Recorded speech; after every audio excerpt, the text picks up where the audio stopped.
Welcome to the Silicon Valley Podcast with your host, Sean Flynn, who interviews famous entrepreneurs, venture capitalists, and leaders in tech. Learn their secrets and see tomorrow's world today.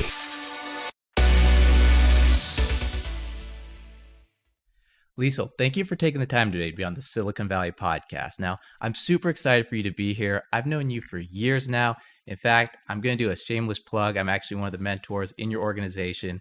And I mean, I know the interview's about you, but we might have to share a story or two later on, just maybe. But for our audience out there and for everyone listening on the podcast, we are recording this live at Sapiens in Menlo Park.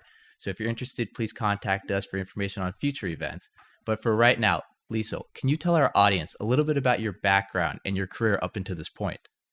Sure, Sean. And thank you so much for having me here. I really appreciate that you thought about me and the impact that we're trying to do in the mentoring club. And so let me not just focus about my career. Let me tell you more deeply about who I am and why am I doing what I'm doing so that you could understand what led me to where I am now, right? So I see myself as someone who's constantly striving to become a good human being. By profession, I am an information technologist. I see myself as well as a creative problem solver. And in that aspect, I have had experience as an employee, and I see myself as a caring employee. And I became an entrepreneur by accident because I became a part owner. I was recognized for my contributions to a company, and they made me part owner. So I would say I've had the experience of becoming a responsible entrepreneur as well. And then now I'm venturing into philanthropy. So I started the mentoring club with the goal of connecting mentors and mentees all over the world, leveraging my experience in information technology of over 30 years. And why did I do that? So it's really passion and empathy. I felt that I really enjoyed developing people ever since I became a manager at 24 years old. While I was doing networking in the Valley, in Q&A sessions, I heard millennials asking the question, how do I find a mentor? Is my manager my mentor? How do I even ask somebody to become my mentor? And so it's like that empathy of, oh, I didn't have to go through that in my career. I knew exactly what I wanted to do. I chased what I wanted and I achieved them. And so I hear this clamor from the younger professionals asking how do they ask help to navigate their careers. And that was actually what led me to say, okay, this is going to be my give back. I wanted to do give back because at that time I really felt that I'm happy, I'm successful, and that's where we are now. Okay, so Lisa, with that, I mean, there's a lot of things to dive a little bit deeper into. Absolutely. First off, let's just start with, entrepreneurs, and that when they start a business, they want to do some research. They want to see what's out there. They want to see if there's a product market for what they want to work on. What type of research were you doing before starting the mentoring club? Because in my mind, there's so many other mentoring opportunities out there. What was the niche? What was the void? What type of research were you doing, and what did you discover? Yes, I did take a look at what are the mentoring organizations that are out there. And most of the organizations that I found were focused on youth mentoring, on special groups. And there are also organizations where professional mentoring is paid either by the hour or a session. I didn't find anything that closely aligns with my vision. And my vision is really to create a community globally where mentors and mentees can connect. Depending on the goals of the mentees, then we would find the right mentors for them wherever they are in the world, pretty much. So I didn't find that global community of mentoring during my research, and that's what I really wanted to do. Okay, and just for our audience out there, this mentoring group that you had, because it wasn't explained at the very beginning, how big of a scale is it? How big is it right now?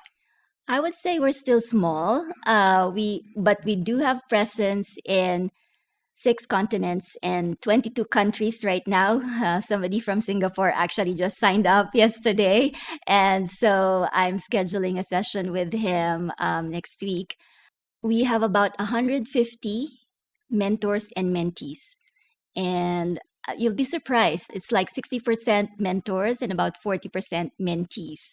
So we still need to encourage those people who are out there being shy and being weary of exposing themselves and their weaknesses to mentors or being vulnerable.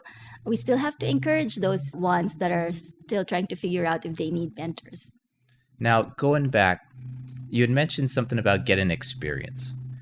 Is that getting experience for that first job, or what is that experience that these mentees are looking for? It varies actually. So I would say that there are 3 categories of mentees that I have encountered so far. So the first one is that they studied well, they had good performance at school, they went to the job that they studied and trained for, but then they are in the job and 1 year, 2 years, they hate it. So now what do we do? So we need to help them understand themselves and help them transition.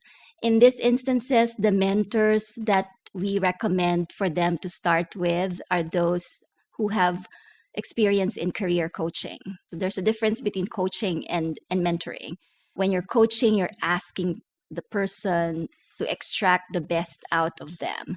When you're mentoring, you're sharing your experience with them, get the nuggets of wisdom from your experiences, and they can decide for themselves if it applies to them.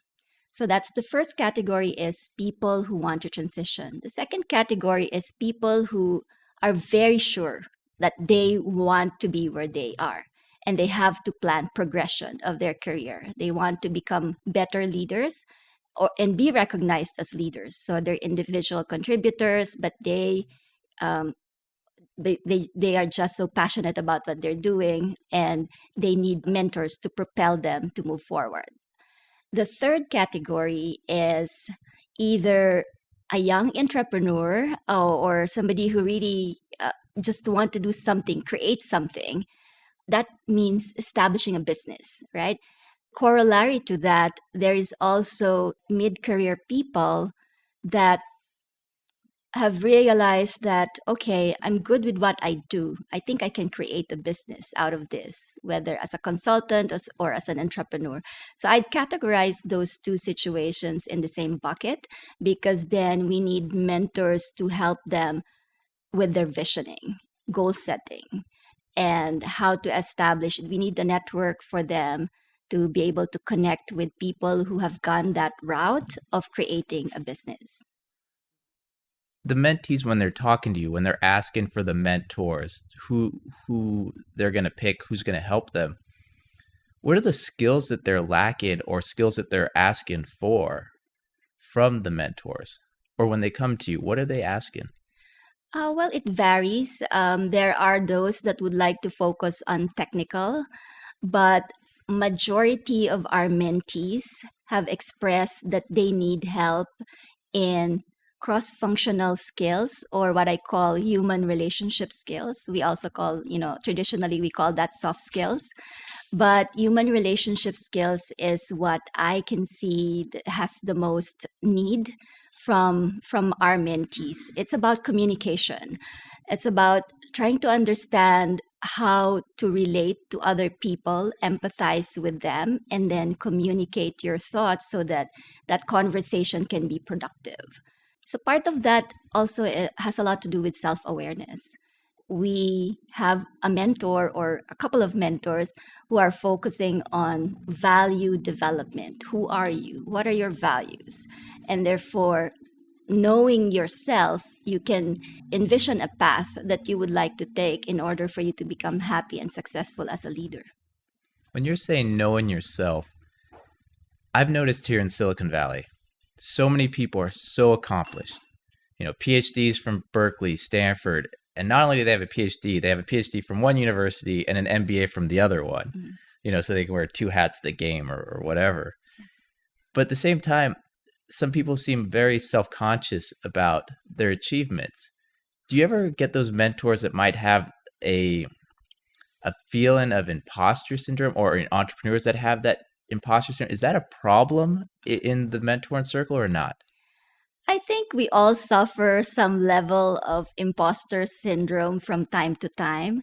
And the key is that we need to take a look and give fair credit to ourselves about what we have achieved in our life, whether it's our life or career. We have to look back, reflect, draw upon those experiences and skills in order to face whatever next challenge we have. So, to answer your question about do we have mentors and mentees suffering from imposter syndrome? Absolutely. We actually have one mentee who's originally from Iran, and she did her PhD. She is a well sought out firmware scientist, and she still doesn't feel like she deserved where she's supposed to be. And she's also thinking, oh, maybe I'm not speaking English very well or properly. I'm going to And ask you about that in a second, so hold that thought. yeah, Please continue. yeah, and we do have a lot of immigrants that are mentees, although we also have people who are born here. And yeah, I think that she needs to get over that imposter syndrome because she was put in that position because of her abilities and her background. And she has to overcome the conscious or the self consciousness of speaking English, which I think what Well, you're let me getting ask you into. about that, because I've come across that as well. I mean, personally, relations where someone is self-conscious that, back in their home country, they would be at this level, but because their English, it's their second language, they're a little shy, self-conscious. They they maybe won't push themselves out there to reach for that position that they really deserve, that they should have. And how often do people come to you and say, "Listen, English is my second language, so because of that, I can't be a CEO, I can't be C-level, I can't start my company, I can't do these things." And how important is proper English in Silicon Valley for our listeners that are global? Mm. So I would say maybe 50% are that conscious about, because we are a very diverse community here in Silicon Valley, even though we have presence in 22 countries now. Majority of our membership are here in the Valley. What I try to do to help them is that I try to connect them with mentors who will give them the support, the moral support, just looking at themselves, being able to recognize that, yes, indeed, they have achieved something that is worth being proud of, and that whatever position that they are in now, that they deserve that position and that they could aim for more. And as far as English language in Silicon Valley is concerned, I think we are very accepting. What we tell our mentees is that it's not so much whether you're using English properly, but it's more about the structure of your communication. You know how it is when we were taught to write essays in school? You have the intro, you have the body, and you have the conclusion. It's actually the same thing when you're talking to people at work, right? So you have a problem to solve, you have several solution options that you'd like to present, and then you have the result that you either would like to push forward for or you've already achieved it. So if you could communicate in that structure where it's making sense, I think people are very accepting in Silicon Valley to just catch what you mean, even though you're not speaking English perfectly. I would guess actually speaking it not proper actually makes you more American. But with that, before going on, I want to hear at least one mentee story, maybe two if you have them. I'd like to find out a little bit more from example of you working with and your organization. Okay, sure, absolutely. I have a lot of stories, so we'll limit it to two. So the first one that I could think of is, I'll call her Nimrit, and she is a graduate of accountancy, She got certified as a CPA, and then she joined one of the big four consulting firms. After a number of years, like 2 or 3 years being in the firm, she realized that it's not the world for her. So remember the category that I mentioned earlier, right? So then she has to transition. She has to transition out of that. She had to understand what is it that she values. And we were able to help her. Everything came out of her directly, and we were just trying to guide her through the thought process. And she realized that she values that she is able to help people with disabilities. And so what she did, having realized that that makes her happy, what she did was she looked for jobs that had something to do with therapy of people with disabilities. And she interviewed, she was kind of also dilly-dallying whether, oh, maybe I should just go ahead and do another accounting job and then do um, a startup on the side that will cater to people with disabilities. But then I asked her, can't you do both in terms of just keeping your focus on looking for work that has to do with your passion? And so she did that, and she was able to find that work part time. She made sure that she can do it part time, and so that she has hours on the side to do her startup. And her startup is about producing clothing and footwear. So it's a clothing line and a footwear line using sustainable products for people with disability. So she's living that right now as we speak. And you said you're going to tell us two. Okay. And the other And one. I'm going to ask for a mentor story after. Okay. All right. And the other one, actually, Kent. Kent came to us through the recommendation of one of our partners, Silicon Valley Engineering Leadership Community. You know her, Kimberly Wiffling, gets to announce the partnership that we're doing so that we can manage the mentoring program for them. And so Kent came to us, and he is in transition mode. He has been doing post-sales operations, maintaining products, and he wanted to do something that will allow him to get exposure on creating products. So we were able to pair him with one of our mentors, Hong, and it went very well. I think if I'm not mistaken, within a month or two, he was able to get the work that he wanted around program management, project management for developing a product, creating a product. And he's continuing that mentoring relationship with Hong, and I think he's doing very well. And then on the mentor side, are they doing it goodness of their heart? What's their feedback? Tell us a story about them, and then I want to find out about this global expansion. How have you actually reached 22 countries in such a short time? But okay. So for the mentor stories, it's actually hard to call out one mentor. I would like to do it as a group because some mentors that come to us, oh, well, by the way, all mentors are volunteering. They are doing this out of the goodness of their hearts. When I connect with potential mentors, I always tell them that I tell them my story, and then I tell them that I'm looking for people with the same heart of giving back. All I'm looking for as far as mentors are concerned is that, number one, they have high self-esteem. Number two, they're happy and successful in their own terms, not other people's standards. could I ask why those two things? Because when you meet with your mentees, they can know right away if you're in a good place. And if you're not in a good place, that would be discouraging. They have to have both. And there are some mentors that when they signed up, yeah, let's go, let's do it. And then of course life changes, right? So and they would say, oh, I'm not in a good place right now. Let me pause my commitment to the mentoring club, and I'll come back another time. And we go through life changes, so that's fine.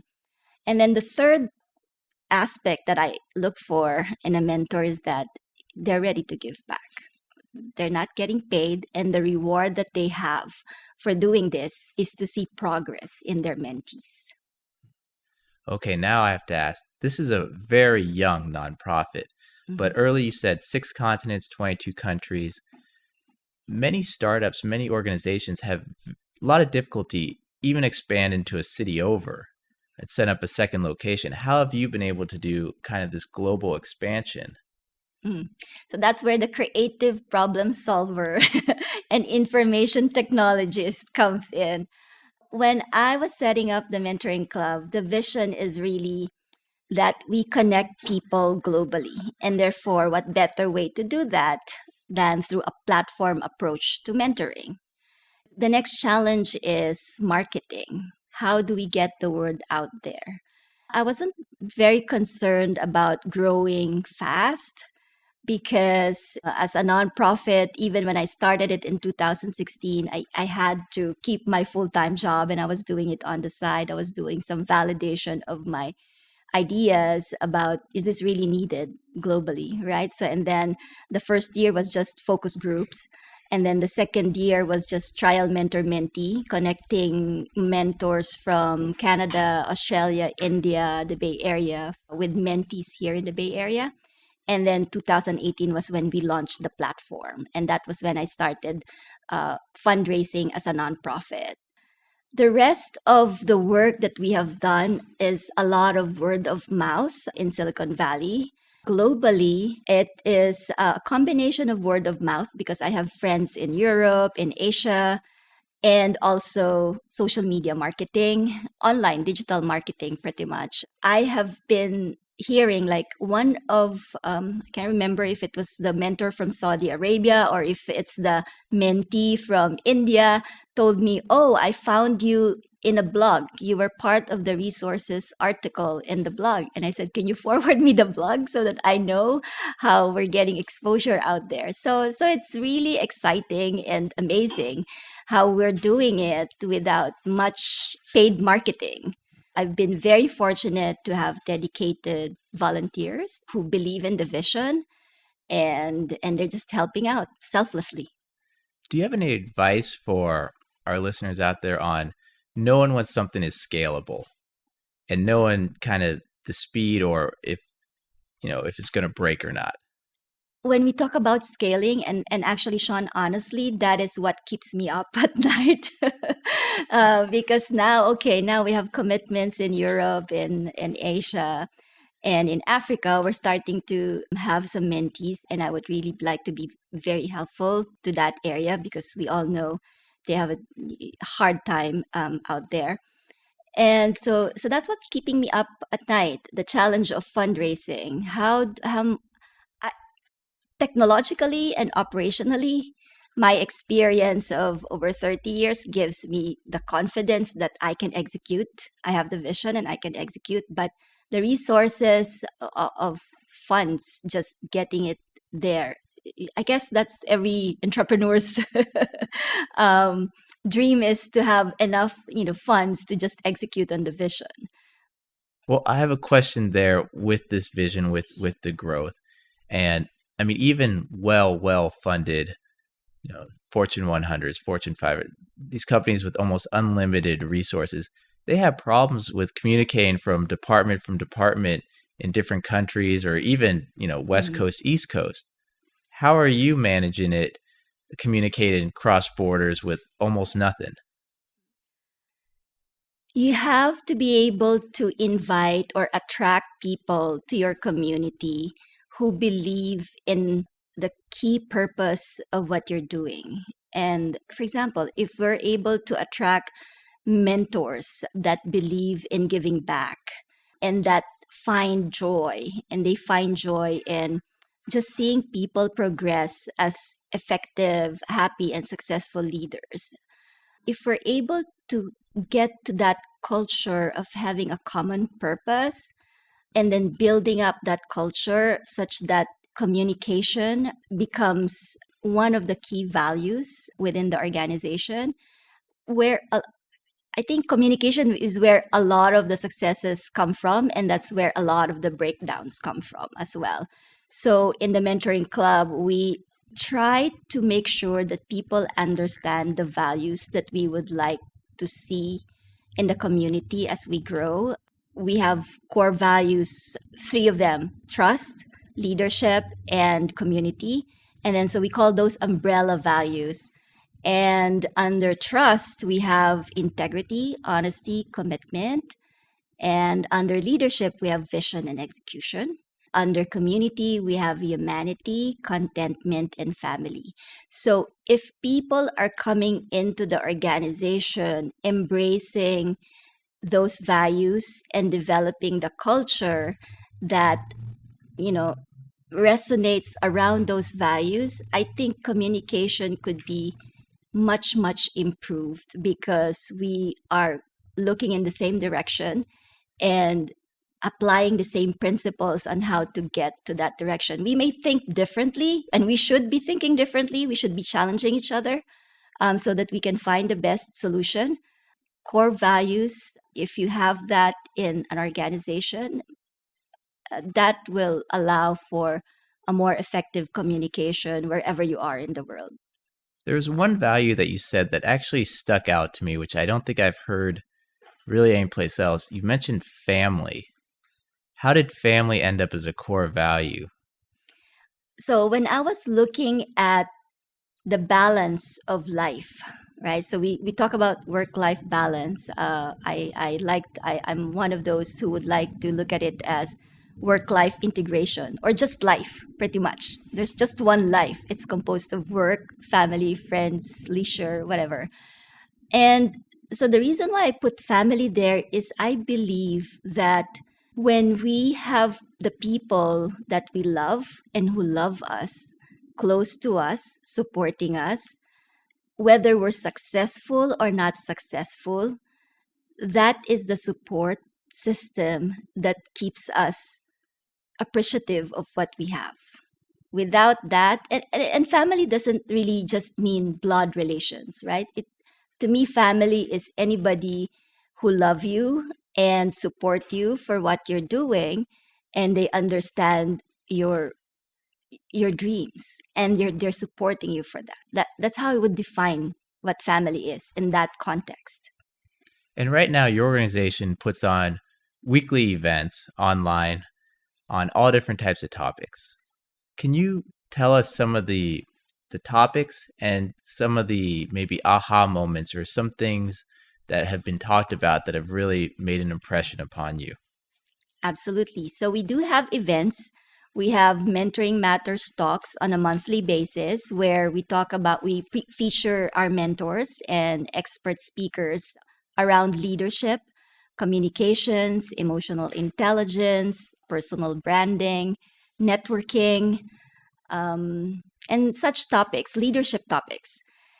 We just started maybe 3 months ago the Clubhouse events, and this is in partnership with your club, Silicon Valley Startups Club on Clubhouse. So, a quick plug there. And it was really eye opening for me how, in those conversations in Clubhouse, we can tackle topics anywhere in the world. There is a common resonance of what does it mean to become a leader, and what does it mean to become successful as a leader, and what is the difference between several cultures, but at the same time looking at it from a lens that, oh yes, that's common to all of us, just being kind and honest and having the integrity. Those conversations come out in those Clubhouse sessions. So it's been very, very fruitful so far. We were able to sign up one mentor from Clubhouse. He's from Tokyo, Japan. And we have a few people who are interested from India as well. So nobody has signed up yet from Clubhouse from India, but we are doing some messaging on Instagram. So that's the second one. And then in person, if you're in the Bay Area, we do hold mentors and leaders hikes. And this is an opportunity for mentors and mentees to just chat while walking, but the chat is a serious chat about whatever their challenges are. And then we just do group thinking of what is the problem of the mentee, and then we try to give some inputs throughout the walk. Sometimes it will be one-on-one, and then we switch partners so that the mentees have the ability to get to know the mentors more. The big one, so this is the Okay, okay. last but not the least. Big event coming up. Tell everyone. Yes. So the big one that's actually going on right now is our Give Back Lead Forward virtual run, walk, bike fundraiser. So the pandemic gave us a good idea of what kind of event to put up last year for fundraising. So we did it last year, and we said, oh, that's great. We don't have to organize too much because physically, location wise, because we want people anywhere in the world to actually do the run, walk, or bike. But at the same time, we're raising funds. So we want to be able to raise at least $200,000 this year. What are we going to use the $200,000 for? That will allow us to initially hire one or two people to help with execution of the things that we've already lined up, community building, the infrastructure. As we grow, we're using Salesforce as our platform. I want to make a joke there, Okay. but I don't think it's appropriate. But Liesel, with that, any last words? I mean, we're about out of time. We got to wrap up. But if anyone wants to get a hold of you, find out more about the Mentoring Club, what's the best way to go about doing that? Well, they can reach out to me directly. So my email is Liesel, that's Liesel, at thementoringclub.org. And they can go to our website as well. We have presence in several social media channels. We have presence on LinkedIn, Facebook, Twitter, Instagram. And then you can find our YouTube channel as well, where we record most of the events that we have done in the past year or so. And for our listeners, this episode right here is actually being recorded. The video, I would guess, would be on YouTube. And for everyone else, the links for this episode, please check out thesiliconvalleypodcast.com. I want to thank Sapiens again for hosting this live recording in their facility. And for people out there, I have to give a shameless plug. My 9 to 5 or more 9 to 9 is at a mid-market investment bank. My contact information is on the website for the podcast as well. Please reach out to me if you are looking for any assistance. And with that, Liesel, I have to thank you one more time for your time today on the Silicon Valley Podcast. Thank you too, Sean. It's a pleasure. Thank you for listening to the Silicon Valley Podcast. To access our resources, visit us at thesiliconvalleypodcast.com and follow our host on Twitter, Facebook, and LinkedIn at Sean Flynn SV. This show is for entertainment purposes only. Before making any decisions, consult a professional.